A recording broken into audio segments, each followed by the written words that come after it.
What is a question we can ask ourselves when we're out of alignment? What is my fear? Are you investing in yourself? Do you take courses? Do you hire mindset coaches? Do you follow intuitive nudges and go on some trip that your intuition told you to do just for you? I am enough. And I get it. It's a bridge, because the programming people have received, they believe this lie. The analogy I use is if you went to a beautiful mountain lake and saw the most epic sunset of your entire life and you said, you are enough. Yeah, that's enough. It's like, what are you talking about? Enough. So you feel like the statement's disempowering? Enough is an insult. That we are enough. Like we're so much more than enough. That's the understatement of the century.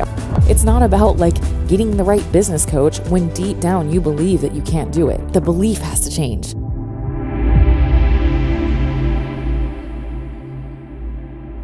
Tara, welcome to Wellness Wisdom. Thank you. Thank you for having me here in your beautiful new space. I have been looking forward to meeting you again. And I just figured we should do this podcast because so many of the conversations that we have off the air are so good that it might be kind of fun and juicy to just record this one and do it live. So, people know you as the host of the Inside Out podcast. And it's funny, I was doing prep for our conversation. I thought, how amazing is that you came from a religious background and you were really pretty unhealthy, overweight at one point, waves of this. And it's so funny because I'm wondering, did you name the podcast Inside Out Health? Because that's exactly what you did for yourself. Oh, yeah. Yeah. And it started with the physical. It's mixed, any growth journey is all over the place. But the physical was the one that really got on point first in understanding what was actually happening inside my body and that we have the power to change that and adapt that. And then, I kind of went through an awakening, but not really, right? How at the beginning of an awakening journey, you're like, oh my gosh, I'm super conscious. And you find out you're not really that far, And so, and then I had to go through 2 periods of pretty deep darkness, to deconstruct everything that I thought I knew about life. And the second one was so intense. I was like, you gotta be kidding me. Through that's when all of the internal spiritual connection, law of attraction, law of vibration, understanding the universe, tapping into source, all of that came in after that second darkness. It was like, oh, she didn't learn it yet. Here, drop her again one more. She's got it. Drop her one more time, and it hasn't had to be so brutal since then. But that's where it all came from, is that the physiological, and of course, that's what I do in my coaching, right? It's all the internal physiological stuff. There are answers in there, but it's also the thoughts, the beliefs. I'm such a huge fan of Bruce Lipton's work, The Biology of Belief. So that pretty much sums up. It's our physiology and our external reality, all of it will manifest according to the thoughts and beliefs that we have. So it's both. Right. And where do we get those beliefs, which is a whole podcast in itself, right? The computer that runs your body, the chips that go in there, they're not installed by us a lot of the times. Oh, yeah. And I think about your work with higher coaching. It's higher coaching, right? Yes. It's been so rad to see you. My background, I was 10 years as a trainer in gyms. And to see you go from kind of the standard fitness construct and now be this life business coach, really extraordinaire. It's pretty cool. Yeah. I'm really proud of you just as a friend and a colleague. It's a lot of work. It's definitely a lot of work. It's it's kind of just come from anything. I'm always pursuing what turned the needle for me.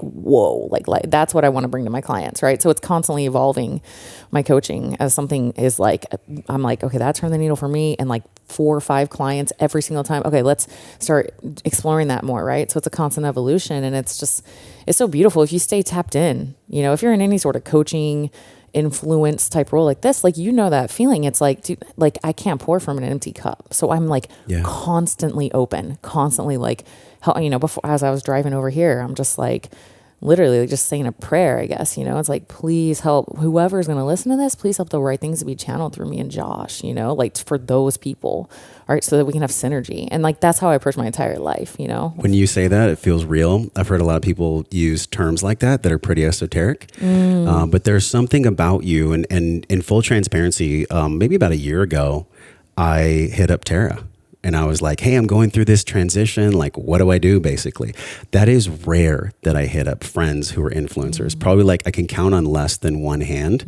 how many people I reach out to. And so it's cool to bring you here and get this wisdom, because you're not only an influencer, bunny ears, you also are a mom of 4 lives. 4 children have been through your body, yet your body is incredibly healthy. Like, do you ever stop for a moment and just give yourself love, give yourself appreciation for that?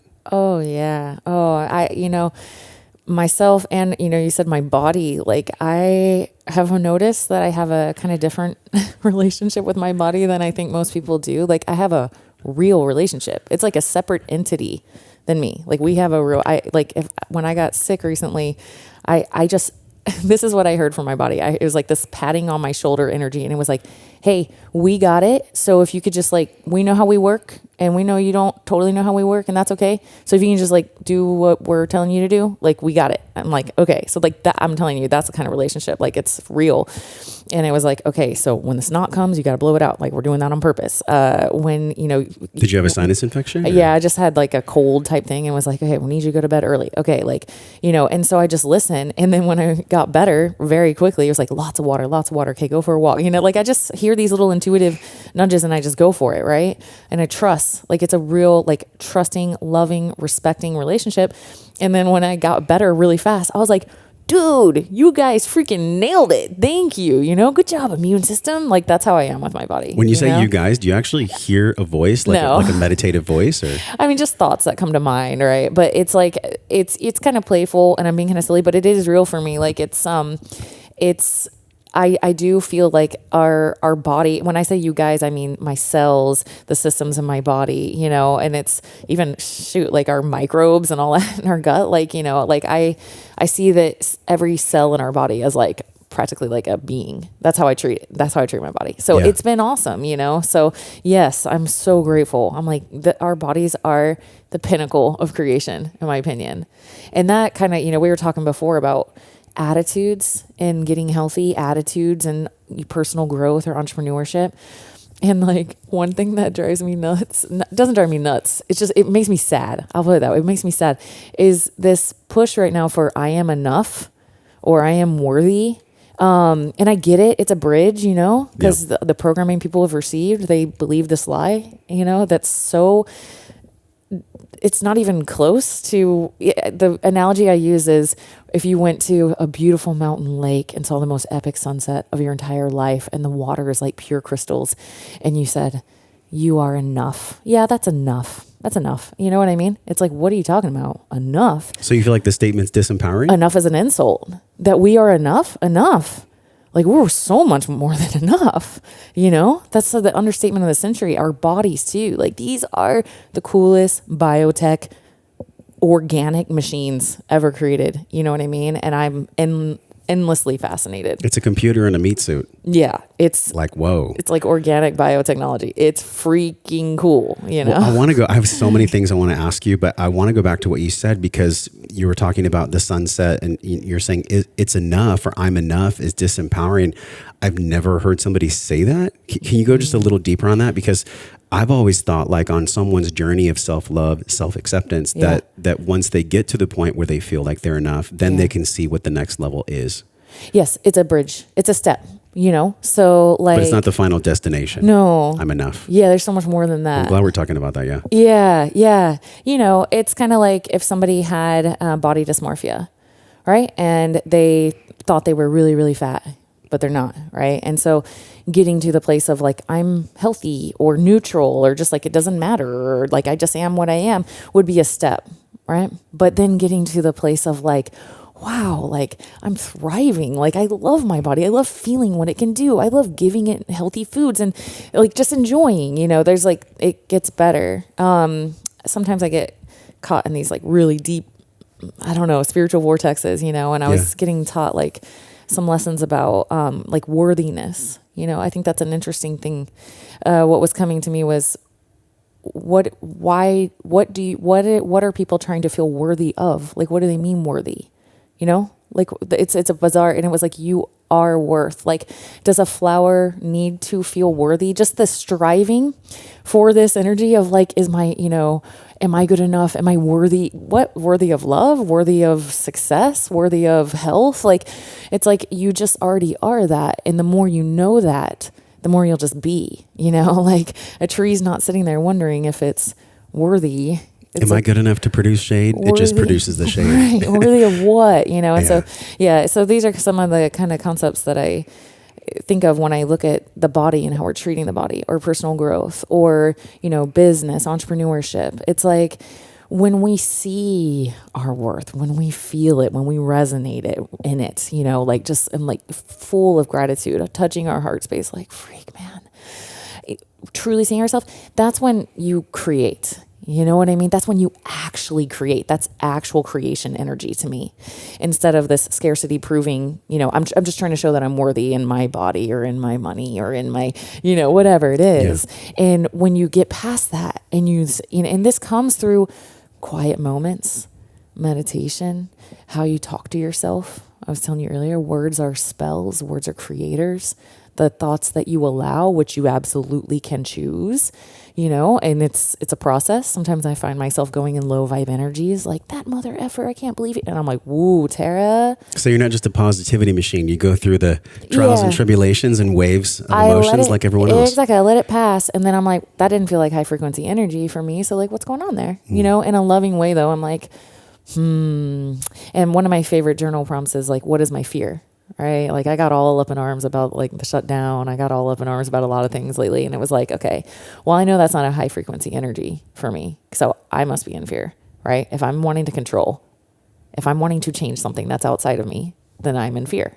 Right? So it's like, what is your fear? And then journaling through that process has been really helpful. But these are all the same principles that I do with health too, right? Business. Like if you're operating out of fear, right? Fear that I'm not going to be enough. Fear that I'm going to be a fat loser with Doritos all over my chest and never amount to anything, blah, blah, blah. And you're acting out of fear. You're not creating at the level you could be creating at. Mm-hmm. One of the things on your website I love is that you have, and I don't know if you call them this, I'm going to call them this. It's these triangles. Yeah. And really to me, I looked at them and the word that came up for me was truth. So it's like these 4 triangles of truth and they're personal, physical, professional, and people. Yeah. And I love that because in my own life, what I'm striving for and what we always talk about on the show is the wellness pentagon, mental, physical, emotional, spiritual, financial. Mm-hmm. And I'm curious how this came through for you, because you had a hell of a vacuum that you arrived in. I mean, coming from the Mormon church and being in that kind of dogmatic swirl, at times feeling disempowered, running marathons, not necessarily being a nutritional expert at all. Yeah. Like you came from a serious vacuum. So before we get into that vacuum, like how did you come across and what came through for you for these triangles? Yeah. Well, I mean, first, always I learn through my own experience. And then as I'm working with clients, I just learn more and more and more. And eventually you get tired of ignoring things that really matter, And so, in my own life, it was like, okay, my physical, and I call these the 4 peaks. All of my personal development stuff is centered around mountains and nature. And because it's a very important part of my healing process and just a very important thing to me. And in Utah, it's beautiful. Isn't Zion in Utah? Zion's in Utah. Moab, Arches is in Utah. And even up in Salt Lake where I live, it's just like, I mean, I can drive 20, 30 minutes and look like I'm in some epic movie scene, and you can get up there and get a view. And I'm telling you, the kind of like, if you just go blank with a high mountain view, it's crazy what comes in, So that was a big part of my healing journey, was being in those mountains in silence. The higher perspective. Yes. And that's higher. Right. So yeah. Okay. So the first for me, like, the physical peak kind of came in, right? And then the professional peak, like, starting my business and all that kind of stuff. But then my personal peak, which is like your connection to self, your self-talk, are you investing in yourself? Do you take courses? Do you hire mindset coaches? Do you invest in yourself? Do you follow intuitive nudges and go on some trip that your intuition told you to do just for you? Like all that kind of stuff, right? That was an unlock. And then people is all the relationships, right? And so I had to go through this process of like going from stay-at-home Mormon mom to entrepreneur mom that's divorced and has my kids half time. Like that was a lot. That unfortunately that piece kind of came in last. Oh, when that came in, like this is why I brought it into my coaching, because as I started, I'm working with people, and I don't know how you can be a health coach and not by like sheer necessity become a mindset coach. Yeah. And I know if any health coaches are listening to me, they know what I'm talking about, because you feel like you're skimming the surface. They're like, oh man, they're complaining about family, or they're complaining about work stress, and you're sitting there trying to train them in nutrition. You're like, I know why this isn't working. Like, do you find that when you start addressing the food, that all the mental and beliefs and even lack of spiritual connection comes up, because that was the reason why the food choices were deleterious in the first place? 100%. Right? Like, yeah, it's so what I do, my little secret is I give people what they think they want. I present what they think they want. They just, everybody, Josh, everybody. I know what I need to do. I just need to do it. I just need some accountability. I just need a plan. And I'm just sitting here like, because I'm like, no, you don't. I'm telling you 100% of the time, that is not what's going on. You do not just need a plan. If you knew really how to get healthy, you would already be doing it. It's a mindset. It is 100% mindset, right? And so that's why I have to pull into these things in my coaching, because it's like, okay, well, if you're miserable in your marriage, or you had tons of trauma as a childhood that you never dealt with, like, you would not believe the stuff that has come up. And thankfully I have a team of, facilitators I can send people to for the deeper stuff, right? Because sometimes you need we need to go in. You came to me because you were eating blueberry pie, but we're going to talk about what happened with your dad. Yeah, dude, I can't believe how many horrific abuse stories I've come, especially with women and their bodies, parents telling them that, taking food away, locking up food, stuff like that, telling them you would be so pretty if you just lost some weight. Like, those wounds run deep, man. And men, it's like, okay, my dad told me I was never going to be as successful as my brother, my whole life. He just treated me like I was this loser, that's just, hello. Why do you think the stories, if those aren't addressed, it's not about getting the right business coach when deep down you believe that you can't do it. It's not about getting the right health coach when deep down you believe you can't do it. The belief has to change. Mm-hmm. The whole lens that you're seeing life through has to change. And so, yeah, that's why I dive into all that stuff, because all of those areas of your life impact your health. You can't, they all work together. If you believe you can do anything, if you believe in yourself, you're self-supportive, and you're able to get into these kind of mindsets where you're like, no, I know what I'm doing. Just watch. Everyone will see. I don't need anyone to know. I know. The universe knows. God knows. I know. And you're in that state, those are always my clients that are my easiest clients and give me all the credit. This is so funny, Yeah, you've worked with NFL players, lots of athletes, people that already had, quote, the mindset. But people at the highest level, did they still struggle with the exact same things, or was it totally different than the average person? No. The one thing that the pro athletes have had on lock is they have been very conditioned on, if they are told what to do by a coach, they will do it. Come hell or high water. They will just do it. They have that unlocked, but it doesn't mean, that they've had the opportunity to dive into how they're looking at their relationship or healing from, a lot of. Yeah. I'm not here to say that NFL players are the most integrous people. I'm just saying that when it comes to certain things they're proficient at a sport. And so they become very successful. They're very disciplined. They're very disciplined. Very disciplined, but that also, and I, no disrespect to any of my clients, I've got one right now, but they're, one thing that I do as a coach is check their heart.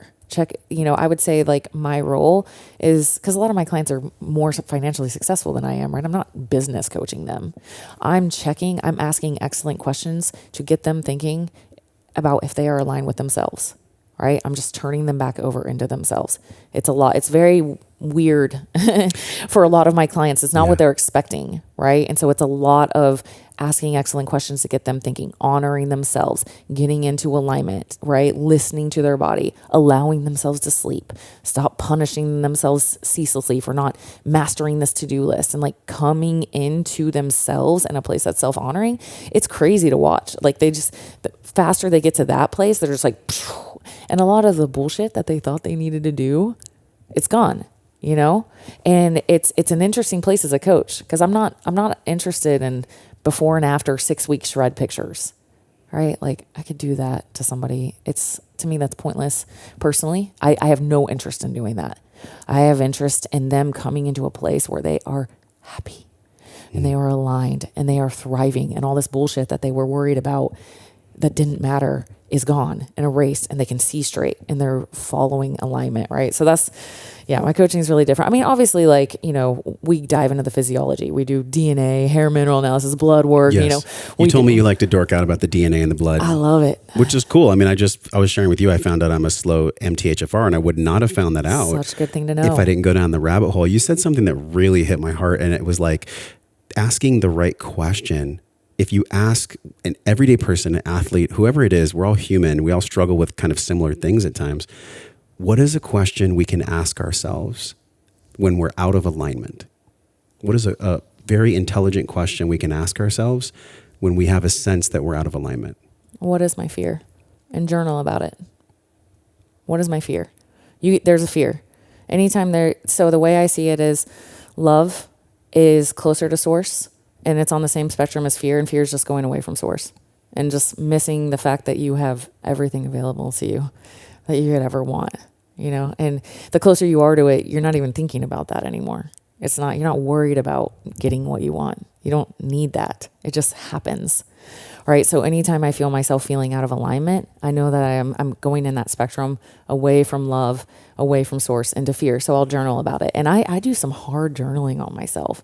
Like my son found my journal. I was like, great. Your son, did he read it? Yeah, he opened it while I was laying in my bed. They come in my room at night. He's like, Mom, you're afraid, blah, blah, blah. I was like, thanks, dude. I was like literally doing the deepest work I could on myself, the stuff you don't want to admit, But, one thing I did recently was, who would I be without helping?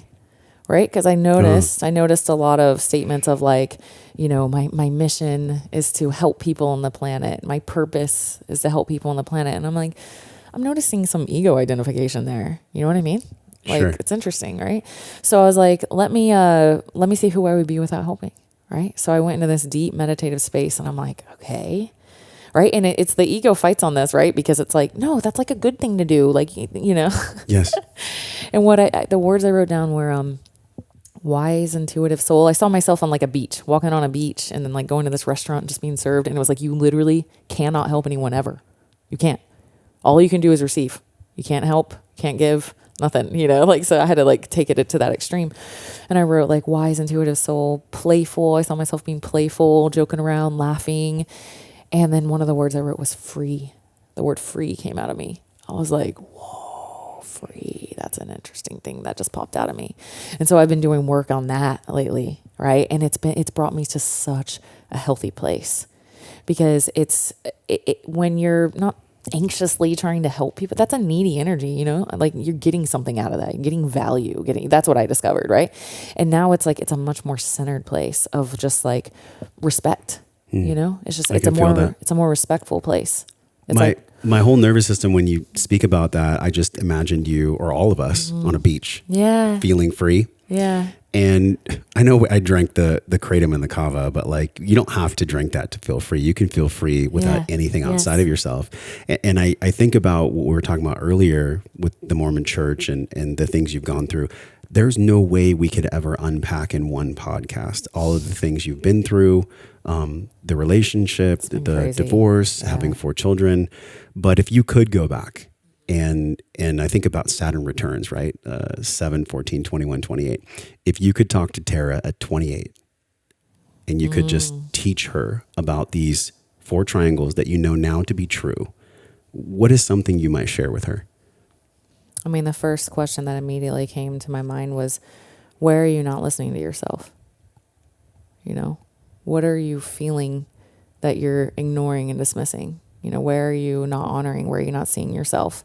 Because that's truly, the programming was so intense growing up in a religion like that. The programming that I experienced from religion and just from my parents and just in general in life was like, this is how you should be, right? And I completely bought it. Hook, line, and sinker. I'm like, okay, But you're trained since basically you could understand words, right? That was the truth. Yeah. And so there was a lot of self-denial, If something didn't feel right, it was something wrong with me that I needed to fix inside myself so that I could agree with whatever I was being presented with. Right. It was crazy. And yeah, that's where I would start, because I think like all of the knowledge that I would need was just coming from that place. Right. And that's how I say often to my clients, I'm like, I feel like what I do for a living is give you scientific reasons that your intuition was right all along, or like spiritual concept reasons that your intuition was right. Like I've had clients like have Lyme go dormant and all sorts of stuff from just listening to themselves. Mm-hmm. Do you attest that to psychoneuroimmunology? Thoughts become things. Like, do you attest it to that, or is it something else? Oh yeah, absolutely. Yeah, no. It's our bodies are constantly telling us what they need, right? So here's an example. People with chronic, like, maybe Epstein-Barr or Lyme or some of these chronic things like that, autoimmune issues, their body is screaming, will you please slow down and sleep more? Will you please slow down and sleep more? Or, hey, that thing, can you not eat that for a little bit? Because that like really hurts. And because of programming in our society that's so valued on earning your value and being in the masculine and go, go, go, go, go, they just ignore it, and it just gets worse and worse and worse. So yeah, like that, your body has the answers, your soul has the answers, and they're telling you all the time. And it's just a matter of like, when that comes up, are you going to listen to it, or are you going to ignore it and buy into this programming, the fear stories and all of that? I love this, because immediately I was sensing this question come in, and that is, well, it's easy. Somebody listening or watching might say, it's easy for you, Tara. It's easy for you. You're healthy now, and like, what to do. But it's not about, like you said earlier, knowing what to do. It's having the courage and really the internal capacity to follow these nudges. Or even if you give a client the perfect PDF, they still have to have the love and the courage to execute on it. Oh. What is that? It goes back to my, I say it all the time, you be your own mom. It's a loving, I want what's best for you energy. Like, you made me think of a current, this is a very common thing that I do with clients. I often get clients that have been overweight their entire lives, or they're pretty exasperated by the time they hire me. You know what I mean? And it's very typical. It's this be super hard on myself, go super hard in. I'm like, balls to the wall. Like, I'm going to freaking do this. Binge, give up, drink, rinse and repeat. That's probably been their life for like the last 20, 30 years. A lot of people, right? And so the process that I take people through is it's a reconnection process with themselves. It's a loving mother's energy. Okay. So like, for example, the analogy I give them a lot on these calls is, let's say it's almost dinner time. I'm like, do you have kids? A lot of times I have kids. I'm like, do you have kids? I'm like, let's say it's dinner time and your neighbor comes over with a big old plate of like amazing looking brownies, right? But you're cooking dinner. Would you let your kid have a brownie like right then? And they were like, no. I was like, what would you do? And they're like, I would tell them they have to eat dinner first. I'm like, right. So, but like, would you tell them they can never have a brownie because they're fat? And they're like, no. Right. And I'm like, okay, so same thing with you. You can have a brownie. Just eat some real food first, and you can have all the brownies you want. And I even do this with alcohol with a lot of success with my clients. It's this giving yourself permission again so you can mature into this healthy, neutral energy. So I like exaggerate. I'm like, you can have donuts. They got like gluten intolerance and all this stuff, right? I'm like, you can have donuts. You can have all the freaking donuts you want. You can have 20 dozen donuts. Like, go tell yourself that. And you have to get there 100%. You can't get there 99. And that 1% is like, no, you can't though. Don't have it. Because that's what leads to binging, overindulgence type things, is the little inner rebel comes out and is like, I'm going to have them, right? You can't tell me what to do. Yeah. Yeah. So it's like, okay, be your own mom. You can have donuts. Just eat your real food first, right? And that's, just that. And the gym too. It's like, how are you feeling? Do you feel up to going to the gym today? That's okay. You can go for a walk or whatever. If you need extra sleep, that's okay. And it's just removing pressure like crazy. I just told my clients this morning, I had a call with all of them. I'm like, we have a morning routine. It's meditation, gratitude, connecting to emotions through the gratitude, identifying what your emotions are, and then like a personal development program. And like a bunch of them were like, we have these wants. I don't like the energy of accountability coaching. It makes them a victim. So I say, what do you want to do this week? Instead of what do you want to be held accountable for? You feel the energy shift there? Because words are spells. Right? Yes. It puts them in this passive, like, I have to do something, instead of what do you want to do? I can't believe how much the accountability compliance has gone up from changing that word. Insane. You know who I have to link you up with, and you probably already know him, is Procabulary, Mark. Do you know Mark from Procabulary? No. All right, we'll link that in the show notes. The words that we use, you said it right when you walked into the studio, are fucking spells. They're spells. They truly are. I have to catch myself even now. Well, not like I'm on a mountain with a robe. I'm not fully enlightened. So occasionally I'll be like, I have to go to the thing. And it's like, hold on. I get to. I get to go, or I want to go, or just that simple word. It's like compression versus spaciousness. Just that word. When did the power of words start to come online for you? And did you really feel the power of words from the church that made you feel constricted? Oh man, what did you say? Compression versus expansion. Yes. God, that is so much of the energy that I pay attention to. Right. Words. Yeah. Gosh. It's honestly like I've been through so much tremendous growth since I left the church, probably like 6-7 years ago, I think, something like that now. Like every once in a while somebody will send me something and it's like, it kind of makes me giggle that I ever fell for that. I'm like, this is like, what do they send you?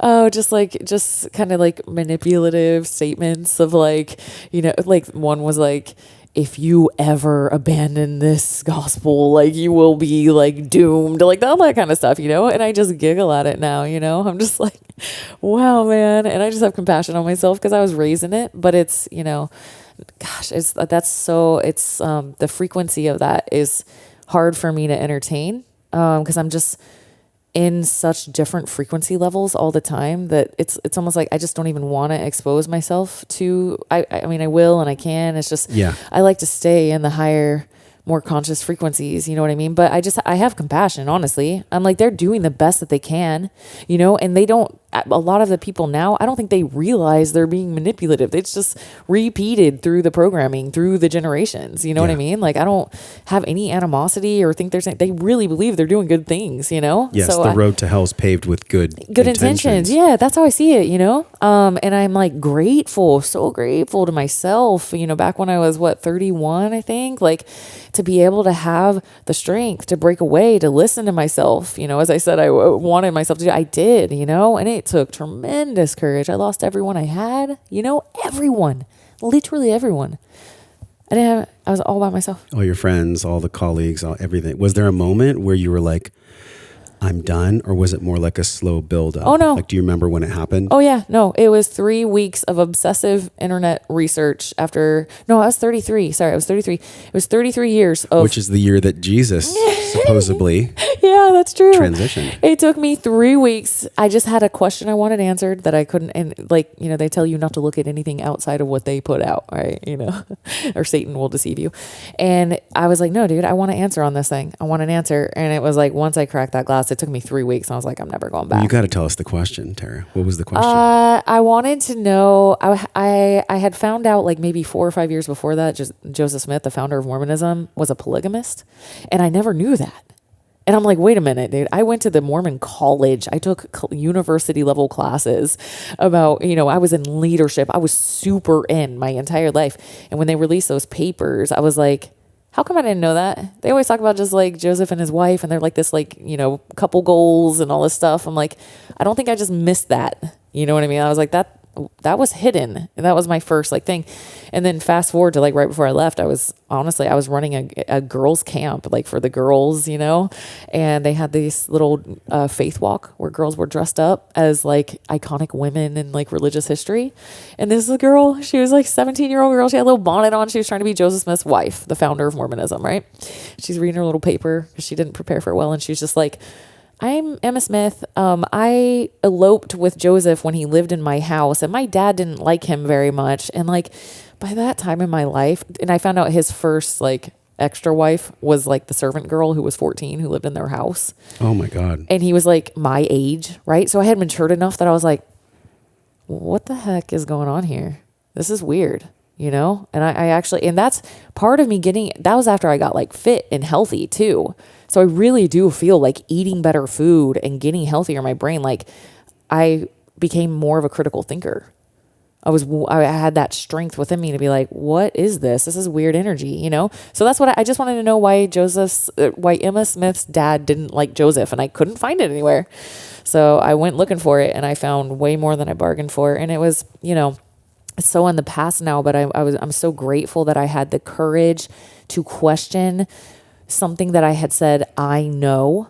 I had affirmed, I know, thousands, probably tens of thousands of times in my life. From 3 years old, you're a little kid getting up there in front of the whole congregation going, I know the Church of Jesus Christ of Latter-day Saints is the only true church. I know Joseph Smith was a prophet. I know, right? So they train the kids to make these affirmations. Right? And you don't even know what you're saying. You're just a little kid. That's Holy shit, Tara. You made it out of the Matrix. Yeah, dude. Good Lord. Big time. So, man, I'm so grateful. But like, once you find out that you're wrong about something at that level and your entire sense of reality gets fractured, truly, it was the best analogy I could give is if right now life as you knew it completely obliterated and you were walking in like a new planet. Looks the same kind of, but the whole energy and how it works is completely different.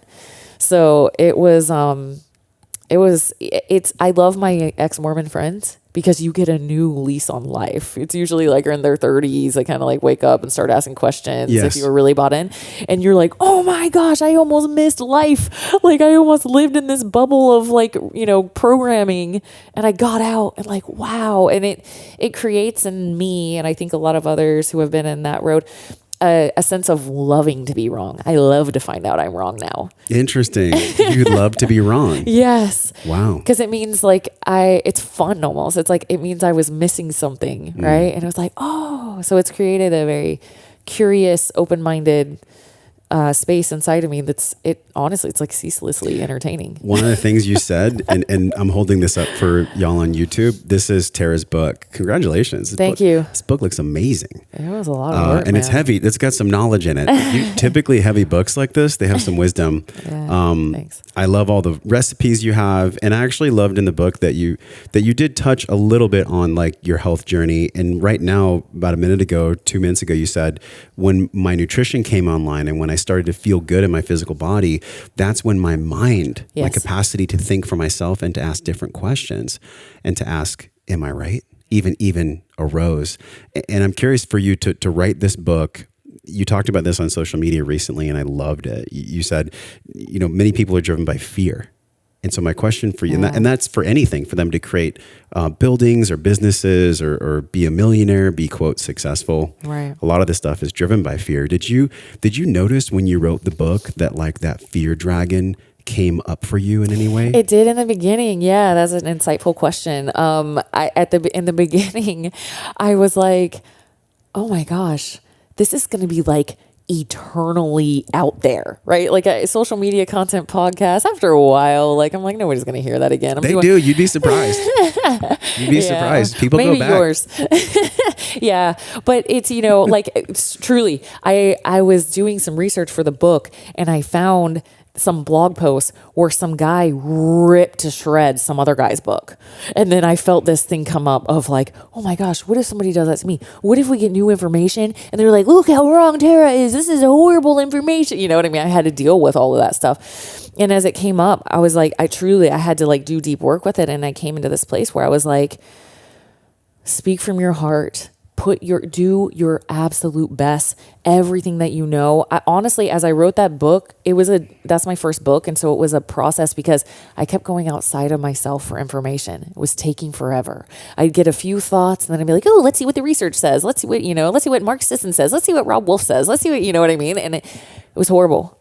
It was horrible. And that's how I finally got into a flow. I would write when I'm trying to achieve something in my life, I put it before the gym because I want to go to the gym so bad because it's like recess that I know that I'll do it. So I get up really early and I would just write and I would just freaking like channel. I would just go until I couldn't anymore. And I'm like, you can add in research and stuff later.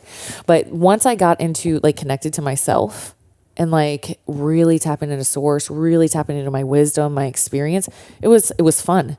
And it was like, when you're centered in yourself, you become more like invincible kind of, you know, I'm not trying to please anyone. I'm trying to share, you know, I'm trying to just share. Do you feel like you're invincible because you don't have to be right?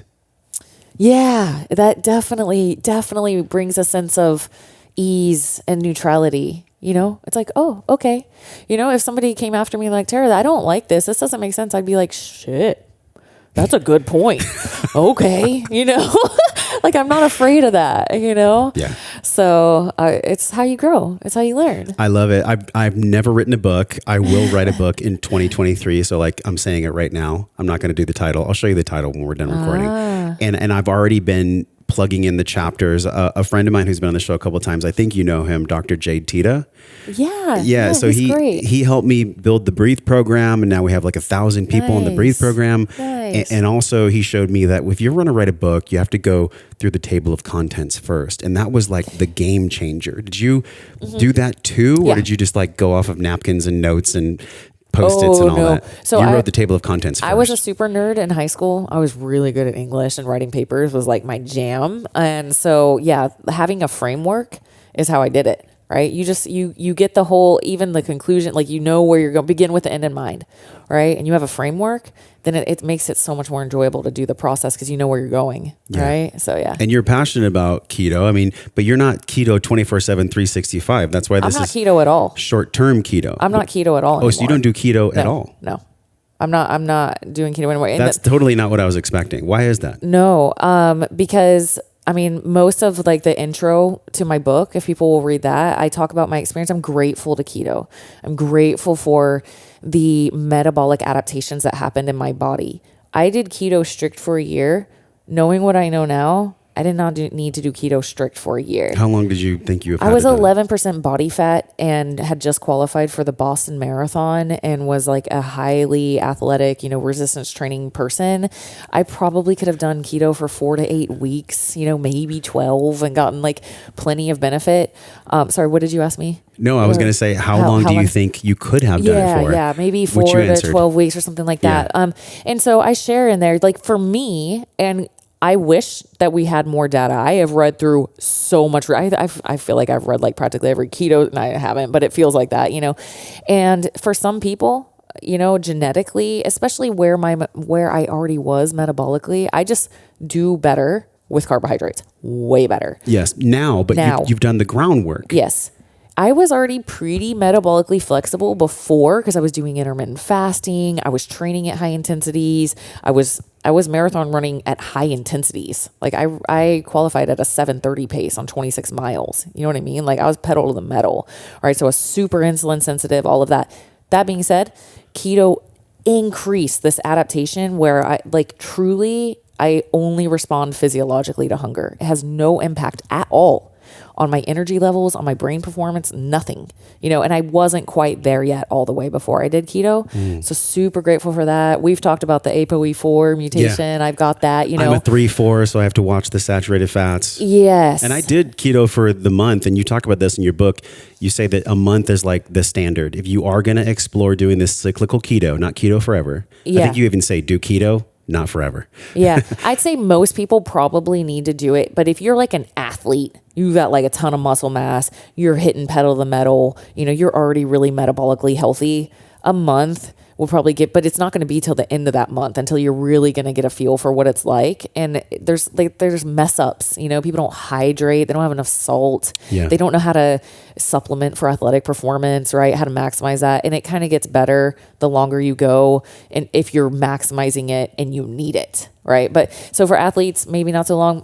If you're like, 30, 40+% body fat, you probably need a keto for a while, you don't have to. This is what I find. Like you bring such truth, and I love this. We had Paul Saladino on the show, and then about maybe a year ago, he was like, I'm eating honey now.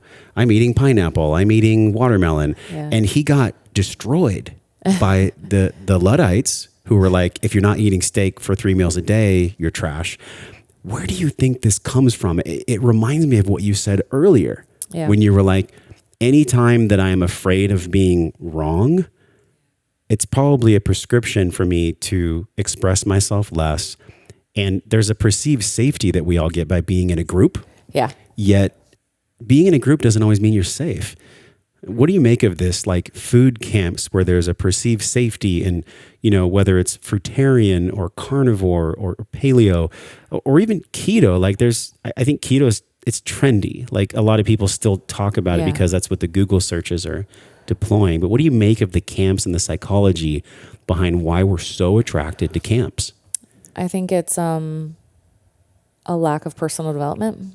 I think it's a lack of people wanting to be led and taught and get the Cliff's Notes and just tell me what's best. And then maybe they try that thing and they truly do feel better. It really helps them. Like let's take carnivore as an example. Let's take somebody who has SIBO, a bunch of inflammation, all these things. They do carnivore. You heal your SIBO, you're going to be feeling a lot better. Like Jordan Peterson. A lot, yeah. Like I just helped a client get past a really complicated case of methane SIBO with carnivore and some other supplementation and also a lot of nervous system regulation, healing, all that kind of stuff. But like you're going to feel a lot better, right? So now you've got these people that you admire that are respectable health professionals telling you all the reasons that this is like the best diet in the world, which a lot of it is for their own monetary gain. So just going to put that out there, right? Like if somebody's preaching the same message, this is the best way for all humans. This is the way, this is the right way. They want money. End of story, period. So be careful of people who have the one right way for all humans. So I'm just saying. So what happens is somebody who's maybe not super experienced at listening to themselves and honoring how things shift in their life, they don't have skills with doing that, and they felt better from doing something, and then they got somebody out there saying this is the best way for all humans. You set yourself up to be in this very like you said, it's a safe way of thinking. Now I don't have to and it's also an ego play. I see a lot of ego come into nutrition. It's very fascinating, especially in the health optimization type. It's almost like this, I'm better than you because I eat better than you. Mm-hmm. It's really interesting. And I'll go on the ledge here. I don't care about being judged. I find that it's specifically atrocious in the vegan world. It's not to say that it doesn't happen in other worlds, because I know it does. Yeah, it happens in a lot of them. There's something specific about the vegan world where there's a self-righteousness. Yeah. And there's a flex. Like every time I eat food. Not all vegans though. Some though. Yes. Yeah. Yes. Every time I eat food, I can flex. Right. I'm not compartmentalizing an entire way of being here. Yeah. I'm just saying that you see it a lot. I in my own life experience have received that more than almost any other group. What do you make of that? You can be healthy and be vegan. I'm not saying you shouldn't be a vegan if that works for you. I mean, I'm not a super fan from a nutritional perspective, but I'm also very open. I always say, who am I to say that you don't have some complex series of issues going on in your body that maybe that's optimal for you right now? Yeah. I'll just back off of that. Yes. There's a lot of propaganda in the vegan world too, though, and I see it. It's in the keto world. It's in the carnivore world. It's in the prime. It's like these I don't like dogma. I don't like the guru thing. I don't like that. It's disrespectful, in my opinion. Why are we trying to prove? I don't like the energy of proving in the nutrition world. I'm proving that I'm right. It's like, it's more of like, here's some food for thought because I respect you. See how it goes. We've kind of lost that. Like social media, I feel like that's how it used to be. Like, you went to some naturopathic doctor in the 80s. I don't know. It was but now it's like, this is the right way. But, I think with vegans, I don't know. I mean, I've never been vegan, but I would assume that there's a sense of mission behind, kind of like how I am with regenerative agriculture. I admit I'm kind of like, please support regenerative. Like they're helping the planet so much. Like they're like the best people, like shout out to Force of Nature Meats. We just did a podcast with Robbie and Taylor on awesome. Rome Ranch. Oh, cool. Yeah, amazing. I got to actually see the bison there and see how they live. Awesome. That's real living. I did an event out at Rep Provisions in Oklahoma to this. Listen to how much the universe supported this. Like a quick tangent. We did, me and Eric Perner, the rancher there. Just two of us decided, we're like, let's bring in some cameras. Let's bring in some people. Let's show people regenerative. Let's get some eyes on it. So it was just me and Eric, right? And I was just paying for this out of my own pocket. I'm just like, let's freaking do it. Like I care about it that much. We ended up having the Savory Institute sanction the event. The Noble Research Institute. Savory started regenerative, if you're not familiar. Alan Savory himself, like with the TED Talk, he was going to speak from Africa, but his flight got delayed. But they sent somebody out. The Noble Research Institute, the oldest research institute in the country, came and supported our event and educated us. And for just me and Eric on a Zoom call being like, let's do this, going to that level, I was like, the universe is like, yes. That's what I look for, Yeah. So anyway, going back to the vegan thing, I think it's a sense of, okay, this is hopefully you're okay with me talking about this. You just lit up right now. We got to hear it. This is where I've come. Okay. So I'm going to try not to go too controversial on your Just podcast. go, Tara. Okay. So wisdom can be controversial. It's not controversial what I'm saying, but I'm talking about controversial topics. So, we've had a lot of division lately, right? We've had the super pro masky vaccine people and the super anti, and then we've had like stuff with, abortion, like the pro-life and pro-choice. And like, we've had a lot of these like super divisive things coming up. And so, veganism, carnivore, all this stuff, it's like, it's that way.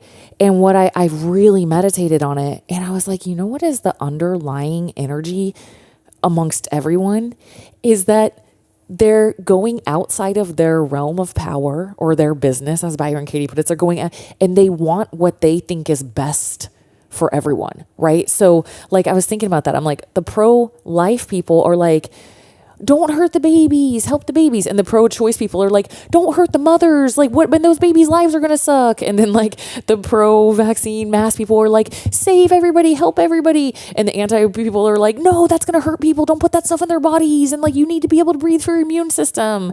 And so like, I feel like when we get so like Wonder Woman-y, so Superman-y, like we have to like have this big opinion that's best for the rest of the world. I actually think it's coming from good intentions, no matter where you're at. It's whatever your programming has been. It's like, I think this is going to like help the most people. But at the end of the day, it doesn't even matter. All that matters is what you do with yourself, And I think that's why we're getting so much tension around all these things, because we're all acting outside of our own freaking business. If we will all just like align with ourselves and stop trying to save the world or like change the world in the way that we think it needs to go, I think it could alleviate a lot of stuff. But that's how I see it with like the vegans and the carnivores and the ketos and, we all love to share, but it's like, it's neediness. It's like, I have to help the world understand that meat is going to kill them, or I have to help people understand that plants are going to kill them. You know what I mean? Mm-hmm. So anytime that I have to convince someone else that I'm right or that my way is the best way, there is like a pressure. And I've fallen into this trap where I like, what am I doing? I've just spent the last 15 minutes trying to convince someone that what I'm saying is right. There's something really beautiful. Like you talked about freedom on the beach earlier, about just sitting back and being like, I don't have to convince someone that I'm right. But I want to play advocate here, not devil's advocate, because I hate that phrase. No, I want to play advocate. I love that. I agree with you. There are people that have their ways of being and the things that they feel are the best for the world and themselves. Bill Gates is buying up all the farmland. He is the largest private owner of farmland in the entire United States. This is a different story. I'm talking about Nancy, who lives in Iowa, on Instagram. Okay, so what I'm about to talk about, you're okay with this. You're in alignment with this, because I feel like for the average person, what you're saying 100% lands, 100% true. Yeah. But there are these outlier conversations that, like the Bill Gates partnering with Kim Kardashian for the fake me and the toxicity there. Those are the things that do need a magnifying glass. Yeah. Because that affects people on a massive scale, even though Bill Gates is just trying to come from good intentions. I'm sure in Bill Gates' heart, he's probably like, this is going to help the world. I don't necessarily know if he's an innately evil person. He just happens to be incredibly wealthy, and he has lots of resources and imagination.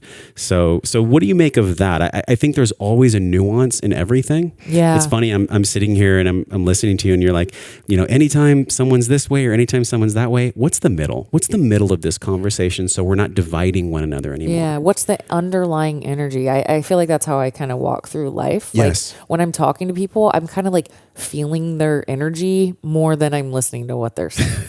Right. So like, that's what I'm always looking for. Right. Yeah. Even when I came here to Austin, I was like, what's the energy here? Interesting. Like, I don't know. That's how I operate. I'm tuned into that. And so the answer to all of the Bill Gates stuff is, I don't freaking know. I don't know, dude. I don't know him. There's like so many pieces of information I don't know. You know what I mean? And that's kind of just like, honestly, where it's like, I'm not trying to be, stick my head in the sand and that kind of energy. But at some point I realized that if I'm going to be making a bunch of strong opinions when I have very poor information about what's actually happening, I call it a lazy boy coach watching an NFL game. Yeah. Oh, he should have put so-and-so in. That's how I feel. I'm like, I don't know, dude.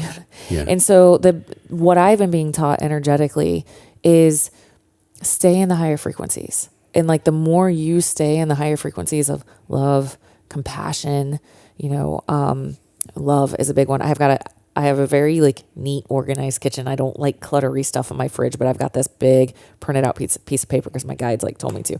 And it just says love everyone unconditionally.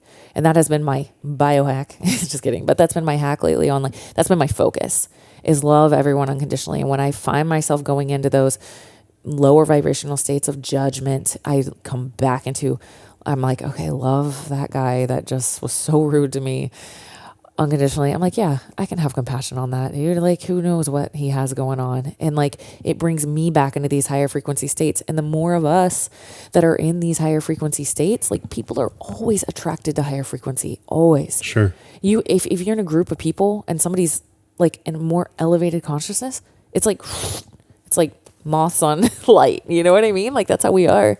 And so that's what I've been being taught is like, don't get trapped in all of this lower vibrational stuff, because all that's doing is like lowering the frequency of the collective. Like if we all can stay, and I'm not trying to ignore it. It's just, I don't have access anyway. So how do you personally, and how do you coach people to stay in the higher frequencies, but also not spiritually bypass things? Yeah.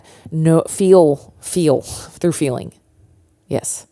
So, one of the things that I teach is, hunger. If you've ever fasted for 24 hours, you felt hunger come and go. It's really intense for a minute. It's like, freak, I am hungry. And then all of a sudden, like an hour later, you're like, I don't feel hungry at all. That's crazy. And so that's how I coach with emotions. It's just noticing, letting them come through. I was telling my clients this morning, like it's like a splinter or a piece of glass stuck in your thumb and it's trying to work its way out. And if you don't just let it, you're like sticking it back in there, it's going to stay in there. It's going to cause problems. And that's with our emotions, letting them roll. So if I feel anger, or if I feel sadness, or if I feel fear, or I feel anxiety, I just went through some stuff with my teenagers recently that I was like feeling that. And so once again, I let it roll. And then I come back into, okay, what is my fear? Or what am I trying to control that's outside of my control? Where am I not being present? So it's a lot of awareness. So let them roll. Yeah. It's okay. It's okay to freaking hit the pillow and scream and be mad. And I actually think that's really, really healthy because toddlers do it. And I think we train that out of ourselves and we really should just kind of, Nova teaches me about stuff out of there. Yes. My son, I'm sure your 4 children taught you about that too. Yes. They literally release it from their body and they process in the moment. And we're so evolved and we just stuff the freaking piece of glass back into our thumb. And so to get to those higher places, it's first let it out. Let it out. Let it be felt. Let it move through you.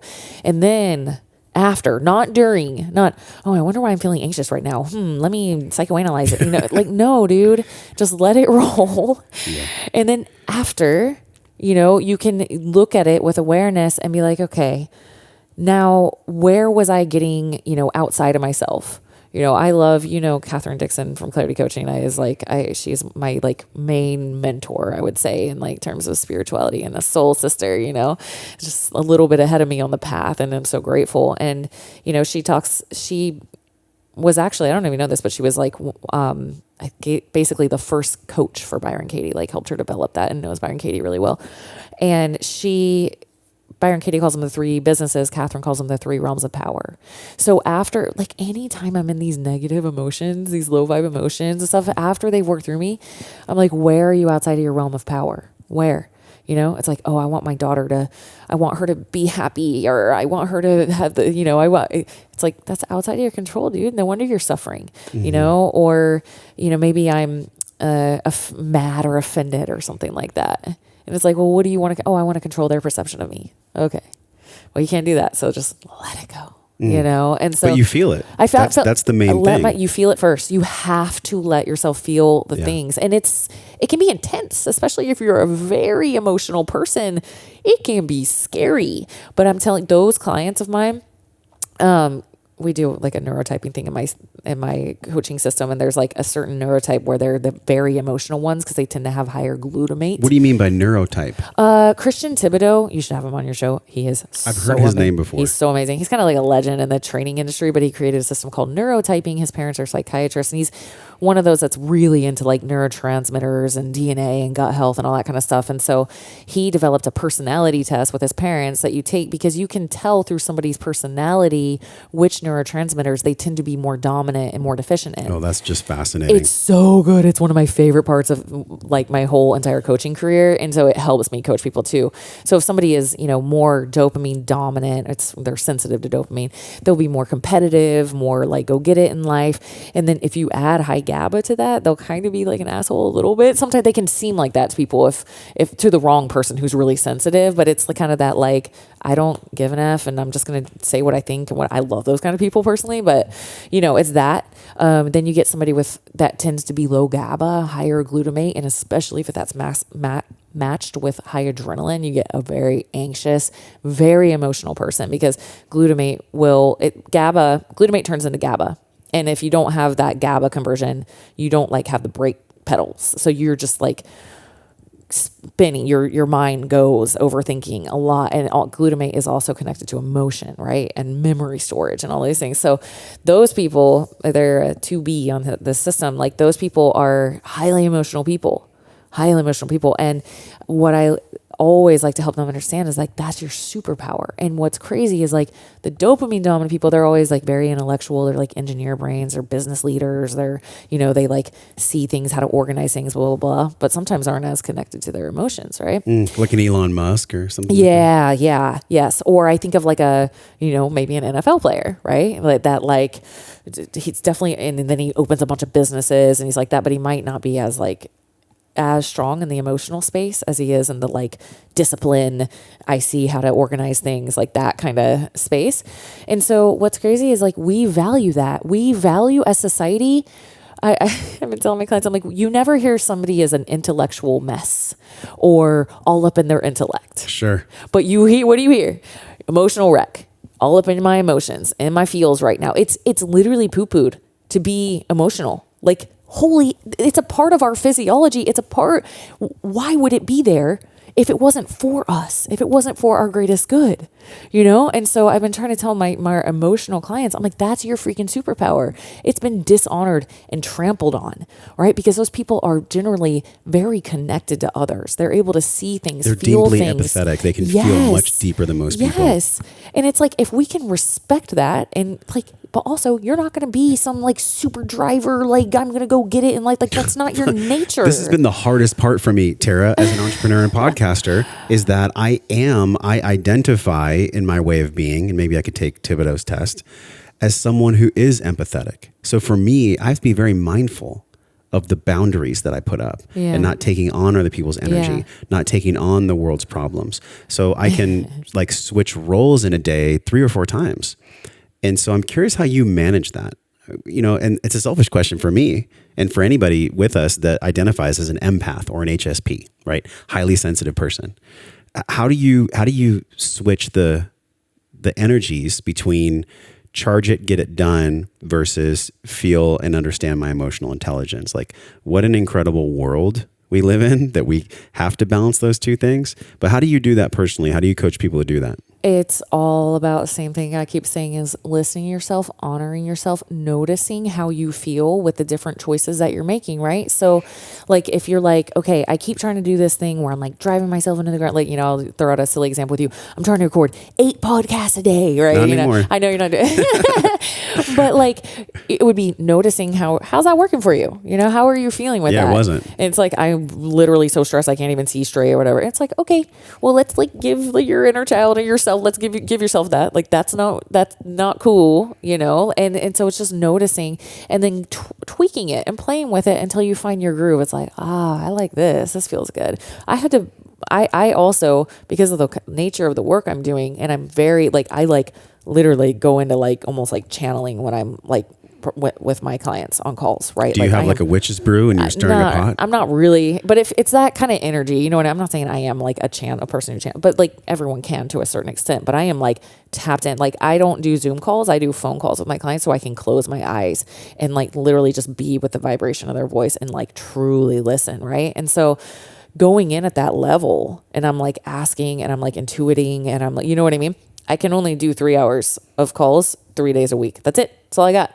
And podcasts are mixed into that. and it doesn't always get booked out, right? So sometimes, might have 7 or 8 hours of call. That's all I got for the week, right? And so because that's your capacity. That's how you honor yourself. Yeah, and it makes me better at everything that I do. And so for anybody, whether you're like the super high achiever, like, get shit done master, or the, more empathetic, like slow, I need to recover and recharge a lot, it doesn't matter.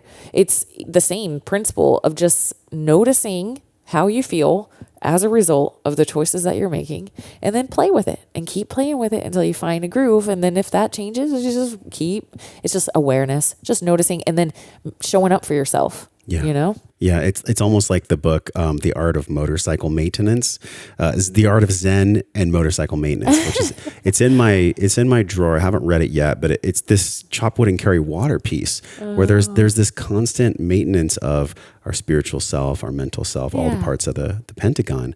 And I think about the ways that you've grown and the way that you show up, because that's really the biggest report card, is like how we show up. What is the energy of how I show up? What is the truth of how I show up? And what is the maintenance that I do to continue to show up truthfully and authentic as myself? Plants have been a teacher for you in many ways, many different types of plants. Yeah. But what has been one of the most profound lessons, maybe challenging, that plants have taught you in order for you to show up honest? Ooh, let's see, man. I mean, I'll be honest with you. I've had at least a couple hundred journeys, so I got to like go through a lot. To help me show up for myself, is that what you're saying? To help you show up honest and to help you show up in integrity, like how you showed up today, right? Yeah. How you're speaking to us on this podcast. There's, yes, all the triangles that you talk about, your 4 triangles, but there's also something etheric. There's some kind of energy that some people call it God, some people call it higher intelligence. It's source. You've mentioned source a few times. Yeah. Your connection with source gets amplified in these ceremonies, with these medicines. And I'm not here to say that everybody should go run out and do them, right? We have a lot of content we've put out on my experience and my journeys. So I'm not here to say that y'all should go out and sit with ayahuasca right now. The reason I'm asking you this is because you show up with wisdom, you show up with truth. In order to do that, you need constant maintenance. Yes. So what is something that's been shown to you by source in a ceremony that has allowed you to, maybe challengingly, I mean, I'll share recently. So one of my favorite places to journey is Moab, Utah. It's like a freaking portal. There's something magical about that place, and mushrooms, especially with the energy of mushrooms. And I just did that recently, like a couple weeks ago. And it's, at this point in my journey, at first it was a lot. I had to feel guilt and shame about getting divorced and even leaving Mormonism, guilt and shame around that, and fear of what people thought, and like literally had to feel all those things. But now, I still have moments where it's like, hey, you need to take a look at this. Like, I have that. But a lot of it now that I'm past some of those bigger, huge things is a lot of like just learning from source. But this last one, a shift that I had, it was just teaching me how to be more respectful in my energy of how I communicate with others. Right. So it was like, even from social media to clients, it was just, it's hard to put into words because you're taught so energetically on medicine, but it was just, taking me through scenarios of like, how would you like to receive this? So it's like this master teacher is what I'm experiencing. Do you feel like the medicine was showing you that you were showing up too harsh with people at times? It was like more of like an immature energy, of like a preachy type, like a pushy, like a needy, like this is like what you should do, and it was like in the energy of that experience, it was embarrassing to me to realize that. Right. And that's something that like I've definitely learned is very helpful skill in these kind of states to have, is to be able to feel like that embarrassment, like once I realized that, I was like, wow, that is kind of embarrassing that I've been showing up like that. Ugh. Does it matter to trace the dot back to where that came from, like the origin of that way of being? Oh, I'm sure that would be a really helpful thing to do. I'll have to do that later. Thanks, Josh. But no, like in the journey, this journey was really interesting to me, because I kept being told, don't linger. We have a lot to show you. So like, don't try to hold on to this part of the journey longer than necessary. Like, let it go. Just like meditation. If a thought comes in, let it go. It was just like that. And I got taught like, hundreds. It was insane. And there was one part where I was now like, if you haven't journeyed before, please do not like go somewhere in nature and like walk around. Okay. Like I'm this is not medical advice. I'm a very, very experienced journeyer. I've journeyed there before. My friends were there. We know all the safety measures and all this stuff. Okay. So, but I was going up this, trying to get a little bit up this rock slide area. And I saw, sometimes you see things, on medicine, and I saw something on like the rocks that like wasn't actually there, right? They would look like hieroglyphic type stuff. So of course it like caught my eye. It was like full color, like vividly clear, only on this one spot. So I was like, whoa, like I'm not seeing that anywhere else. What is this? So I'm just sitting there looking at it, and I get caught in all I'm getting caught away in all my thoughts. And all of a sudden there's like something in front of my face, like this close, that is like loud. I like fell over in full like defense mode, and it was a freaking hummingbird. And I was like, whoa. And it just like hovered right in front of my face like this, and then zipped up the rest of the way. And coincidence or not, it was like, come on, keep going. Let's go. Like, don't linger too long. And so that, these are the kind of messages that I get, and just all sorts of stuff comes through. Like neutral is healthy energy. I was being taught about helping kids connect to that voice inside of themselves. That's one of the healthiest, one of the greatest gifts you can give a child is to listen to their inner voice, and like show up for themselves. Like just so many lessons. But was that what the hieroglyphics were saying? No, I have no, actually what I heard was, you're not going to understand this. So like, just don't bother and just move on. It was left by the aliens or something. That's what it looked like. Oh my God. Who knows? Tara, we've covered some serious ground on this podcast, which I love. Yeah. And, as a mom of 4 kids, like 4 lives that you're a shepherd for, what is the juxtaposition of what breaks your heart about this world? So what breaks your heart about the world? And what are you also on fire to bring a loving solution to? What breaks my heart is the brokenheartedness of the fathers and mothers that are not healed and then are then given to the next generation. I feel like so much pain in the human collective is caused by like transgenerational pain and suffering that just gets passed along and passed along and passed along. And it definitely is a huge part of the reward that I get from the work that I do, because as my clients heal their relationship with themselves, it's been insane to see what happens with their kids. It's so beautiful. Like just one was talking about it this morning, just had the most beautiful, very a lot of tension in relationship with her adult daughter. And it's just, as they heal inside themselves, they are entering into this safe space with kids. So that's, like that's big for me. It's like, if we can help heal at any point, but especially mothers and fathers, and then they're coming into, by the way, The Conscious Parent. I have to give you that real quick. Anybody listening, that book is so freaking good. Read that book, The Conscious Parent. One of the best books I've ever read. Why was it so good? Just in a nutshell. Oh, just completely, people say there's no manual on like being a parent. I'm like, there is now. There is.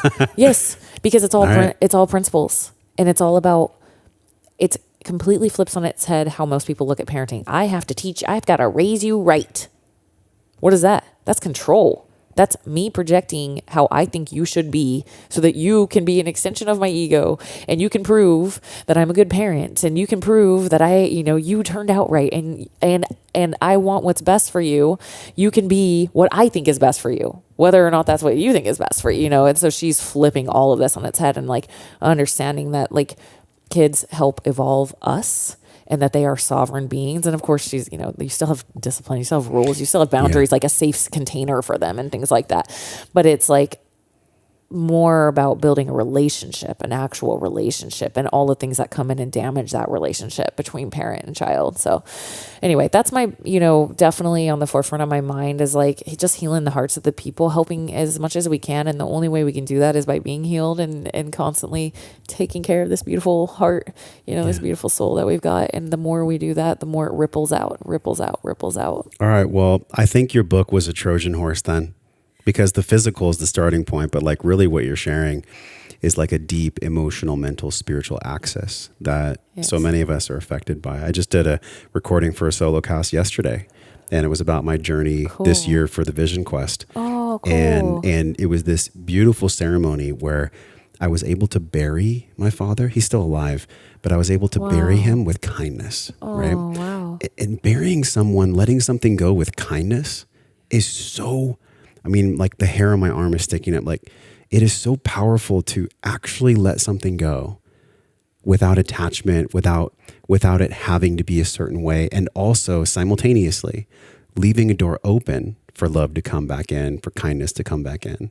That's and beautiful. so I think this epigenetic emotional transfer, it's so funny. Like people, if you look at Mark Wolin's work, it didn't start with you. We've had him on the show a couple of times. And even the work that you're doing with Catherine, and even the work that you're doing with your clients, there's pieces of this generational lineage, kind of all wretch and no vomit, that Alan Watts talks about, where you raise your kids to raise their kids, to raise their kids in a certain way. And no one's actually ever healing. So I'm so excited that you're on planet Earth and that you're doing what you do. And the reason I said that the book was a Trojan horse is because, you know, if we get the physical feeling good and online, then the mind can be online, and then the heart can be online, and then our emotions can be aligned. So It's been so wonderful to chat with you. Yeah, thank you, Josh. And I'm curious as a departing question. Yeah. You're here for this keto conference. Yeah. And a lot of people here probably have here in Austin, they have like this primary goal of like weight loss. I want to lose weight. Okay. But there's more to the equation than that. And I think for me, it's about wellness. It's about this big question, like how does Josh live his life well? Well, how does Tara do that? With all the experience you have and all the knowledge you have, like how do you turn that knowledge into wisdom? And what does wellness actually mean to you on a cellular level? It's all based in love. And so weight loss it's just the completely wrong way of looking at it, in my opinion. It's the road to misery and sacrifice and scarcity and suffering and all of this. It will happen as a byproduct when you have loving intentions for yourself in a proactive way. So if you want to lose weight, it's like the next time you go to eat, just think, what would every cell in my body absolutely love? That sounds delicious to me right now. That's pretty much it. So like when I eat healthy, I'm just like, here you go. You guys are going to love this. You know, and like honor the taste of food, how beautifully designed are our bodies, that they made food, whoever made these things, made food taste good. We get pleasure out of our fuel source, right? Your car doesn't get pleasure when you fill it up with gas. It's so cool, you know? And so like pleasure, just having an honoring, it's like a queen or a king, like, like this is like going to nurture this amazing vessel that I am. I don't care if you're 500 pounds right now, like nurture if you're 500 pounds, your body's really freaking amazing. Like look how well it's doing with like all the things that it's having to adapt to for that extra weight, you know, and thank you for saving all of this extra 400 pound, 350 pounds on me so that I didn't die. Wow. That is super intelligent that you did that, right? Because if you didn't, your body would have died if you didn't make body fat out of that extra blood sugar, right? So it's just coming more into the energy of what's best for me. Okay.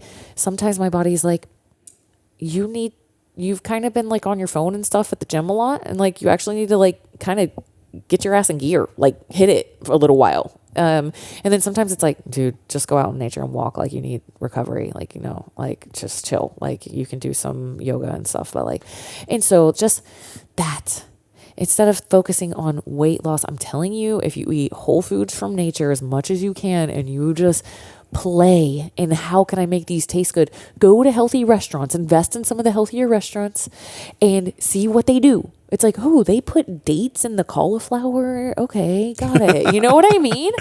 And learn, and then just start playing and experimenting. And sometimes you'll have eggs that are dyed blue because you put purple cabbage in them. And you're like, well, I learned that one and it still tasted good, right? So just instead of looking at it in this scarce, loss, miserable way, look at it at how can I honor myself? How can I like give myself more healthy things? That's it. So do you still have your McDonald's milkshake? Okay, cool. But can you also get a salad, please? Can you eat a big ass salad before that? Like how many nutrients? Be a nutrient hunter. How many can you get in? And then you're not going to have as much of the milkshake, right? So it's like about making these more positive transitions into what's best for me. I want what's best for me. Do you feel like wellness is, or at least what I heard from you, listening to the inner voice, this intuitive voice, to slow down, to do the thing, it gets blunted over time.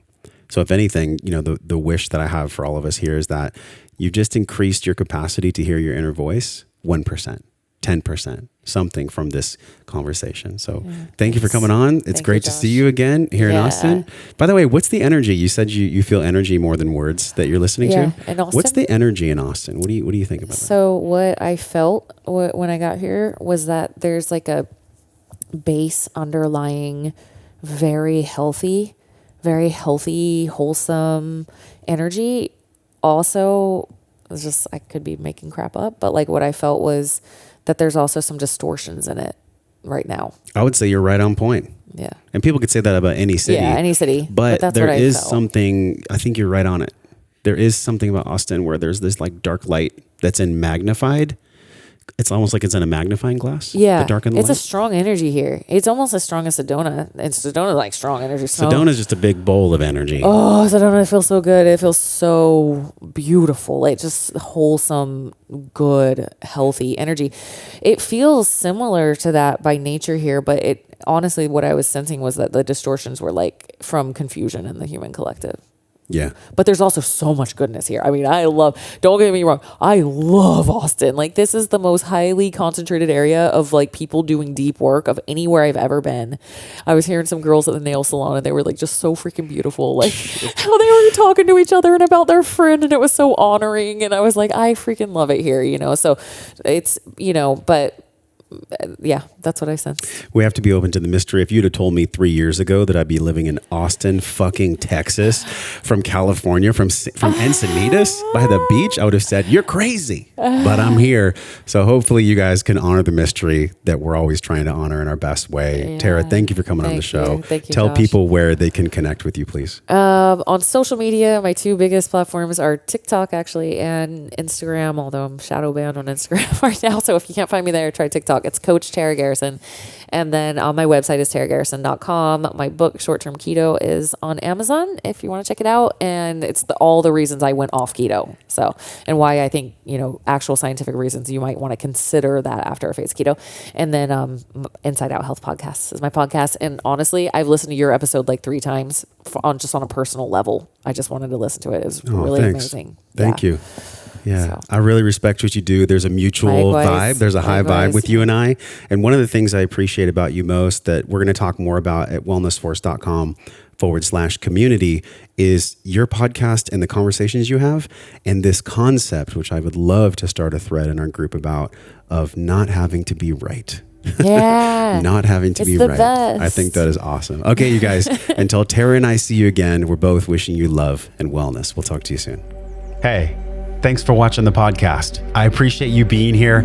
If you haven't done so already, click the subscribe button and the little notification bell so you never miss any of this free weekly content delivered from my heart with care right to yours. If you love this video, you'll love any of the videos on this page. Just click the one you want to watch next.